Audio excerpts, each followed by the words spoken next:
So when the trade started in our country, it led to battles, and the first battle that took place in our country because of trade, the famous Battle of Plassey. When Ali Khan died in 1756, Siraj-ud-Daulah became the Nawab of Bengal. The company was worried about the power and keen on a puppet ruler who would willingly give trade concessions and other privileges.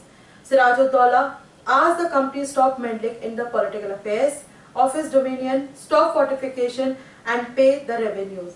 After negotiation failed, the Nawab marched with 30,000 soldiers to the English factory at Qasim Bazar, captured the company officials, locked the warehouses, disarmed all Englishmen and blockaded English ships. On hearing the news of the fall of Calcutta, company officials in Madras sent forces under the command of Robert Clive, reinforced by naval fleets. Prolonged negotiation with the Nawab followed. Finally, in 1757, Robert Clive led the company's army against Siraj-ud-Daulah at Plassey. One of the main reasons for the defeat of the Nawab was that the forces led by the Mir Jafar, one of the Siraj-ud-Daulah's commanders, never fought the battle. The Battle of Plassey became famous because it was the first major victory in the company won in India. Now when Siraj-ud-Daulah was assassinated and Mir Jafar was made the Nawab, Mir Jafar protested, the company disposed him and installed Mir Qasim in his place. When Mir Qasim complained, he in turn was defeated in the next battle, that is battle fought at Buxar in 1764. Finally, in 1765, the Mughal emperor appointed the company as the Diwan of the provinces of Bengal. The Diwani allowed the company to use the vast revenue resources of Bengal. This solved a major problem that the company had earlier faced.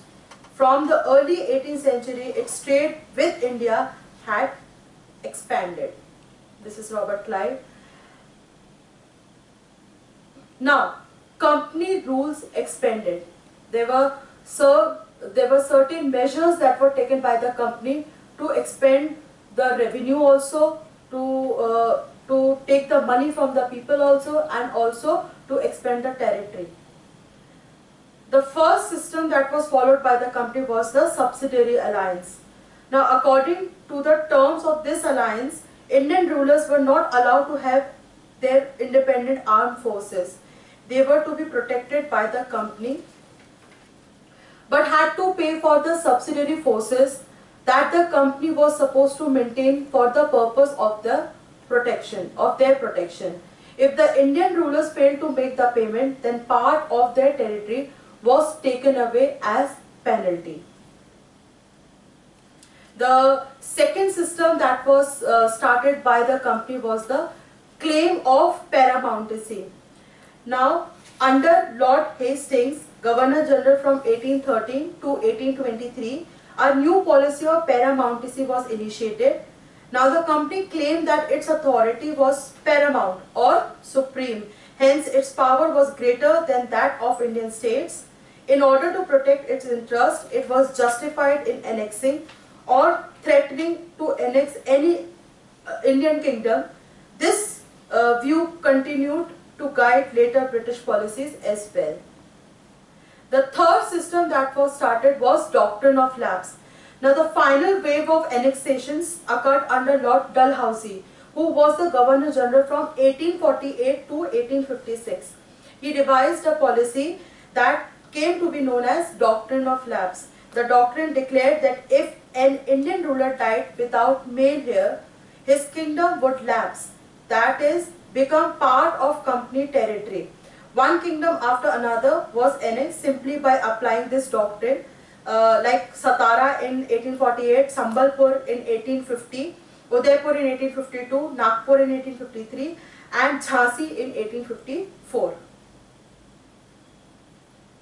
Now, after that, there was another threat to the company was the Tipu Sultan, which was famously known as the Tiger of Mysore. Why he was threatened? Because Mysore controlled the profitable trade of the Malabar coast, where the company purchased pepper and cardamom.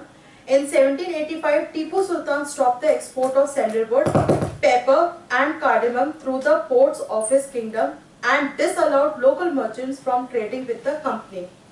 He also established a close relationship with the French in India and modernized his army with their help, which was not accepted by the Britishers.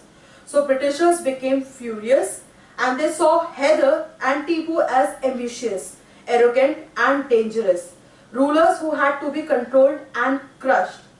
With this, 4 wars took place in Mysore, 1767 to 69, 80 to 84, 1790 to 92 and in 1799. And ultimately in the Battle of Seringapatam did the company ultimately win a victory. Tipu Sultan was killed defending his capital Seringapatam.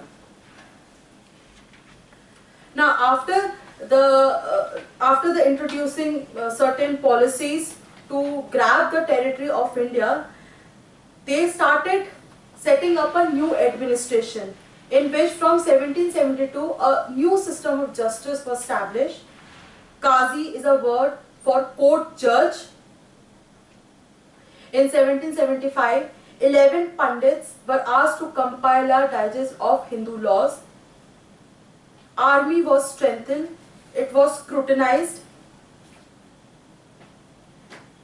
New system of army, uniform military culture was established where the soldiers were increasingly subjected to European style training, drill and discipline that regulated their life far more than before. The cavalry requirements of the company's army declined.